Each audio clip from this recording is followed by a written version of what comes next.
Welcome to Shakti's kitchen. இன்றைக்கி egg noodles எப்படி பண்ணுறதுன்னு பார்க்கலாம். அதுக்கு நூடுல்ஸ் வெந்து ரெடி ஆகிடுச்சு. இதுக்கு தேவையான காய்கறி எல்லாமே கட் பண்ணிகிட்ருக்கேன். கேரட், கேபேஜ், ஆனியன், இப்போ தக்காளி 2 எடுத்திருக்கேன். வாங்க இது எப்படி பண்ணுறதுன்னு பார்க்கலாம். 2 எக்கை நான் உடச்சி இந்த மாதிரி கிராம்பிள் பண்ணி எடுத்துக்கிறேன்.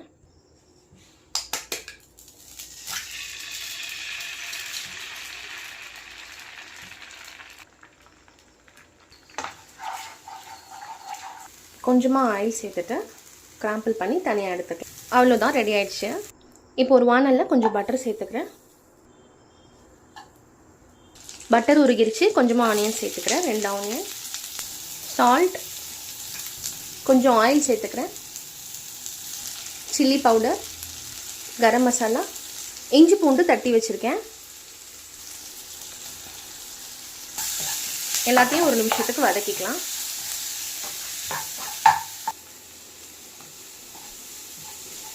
இதோட பச்சை ஸ்மெல் போனதும் நம்ம தக்காளி சேர்த்துக்கலாம். இப்போது நான் தக்காளி சேர்த்துக்கிறேன்.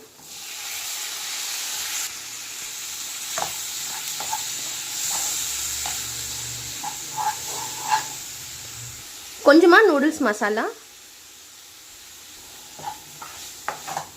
இப்போது கேரட் சேர்த்துக்கிறேன். கேபேஜ் எல்லாத்தையும் மிக்ஸ் பண்ணிக்கலாம்.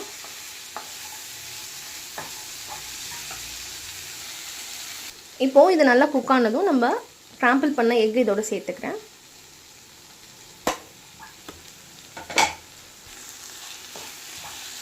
கொஞ்சமாக இதில் ஸ்வீட் கார்ன் சேர்த்துக்கிறேன்.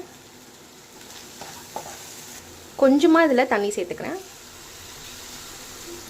ஒரு 5 நிமிஷத்துக்கு க்ளோஸ் பண்ணி வச்சிடலாம். 5 நிமிஷம் எடுத்துக்கலாம். 5 நிமிஷம் ஆகிடுச்சு. இப்போது வேக வச்ச நூடுல்ஸை சேர்த்துக்கிறேன்.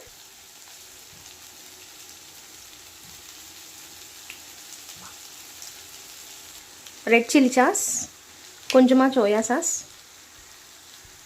Chilli flakes, salt. இப்போ இது எல்லாத்தையும் மிக்ஸ் பண்ணிக்கிறேன். அவ்வளோதான், எக் நூடுல்ஸ் ரெடி ஆகிடுச்சு. கண்டிப்பாக அந்த ரெசிபியை ட்ரை பண்ணி பாருங்கள். நீங்கள் இன்னும் சக்திஸ் கிச்சனை சப்ஸ்கிரைப் பண்ணாமல் இருந்தால் மறக்காமல் சப்ஸ்கிரைப் பண்ணிடுங்க. தேங்க்யூ ஃபார் வாட்சிங்.